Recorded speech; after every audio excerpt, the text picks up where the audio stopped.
রব্বুল আলামিন, আমরা গুনাহগার, আমাদেরকে বাঁচানোর জন্য, আমাদেরকে জান্নাতে নেওয়ার জন্য তুমি কত না পন্থা পদ্ধতি আমাদেরকে বাতলে দিয়েছো আল্লাহ। তারপরও আমরা বুঝি না, মানি না, অনুসরণ করি না। আল্লাহ, তুমি আমাদের জীবনের ভুল ত্রুটিগুলোকে মাফ করে তোমার প্রিয় মাহবুব বান্দাদের কাতারে শামিল করে নাও আল্লাহ। আমাদের সগীরা কবিরা জাহিরি বাতেনি জানা ওয়াজানা শিরকি বেদাতি ইচ্ছায় অনিচ্ছায় সমস্ত পাপগুলো মাফ করে দাও আল্লাহ তাআলা। আমাদের পিতামাতা, দাদা দাদি, নানা নানি, পাড়া প্রতিবেশী, আত্মীয় স্বজন যারা কবরে শায়িত আছেন আল্লাহ, তুমি তাদেরকে মাফ করে জান্নাতের মেহমান হিসেবে কবুল করে নাও রব্বুল আলামিন।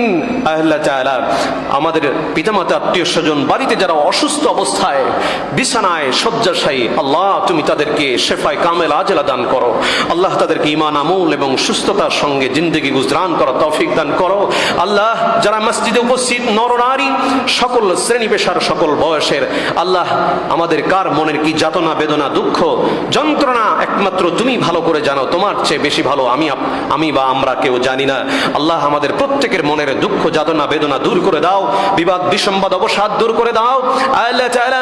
তোমার পক্ষ থেকে আমাদের উপরে সাকিনা বর্ষণ করো, প্রশান্তি নাজিল করো রব্বুল আলামিন। আমাদের দাম্পত্য, পারিবারিক, সামাজিক, রাষ্ট্রীয় সকল ক্ষেত্রে তুমি অনাবিল শান্তি সমৃদ্ধি দ্বারা ভরপুর করে দাও।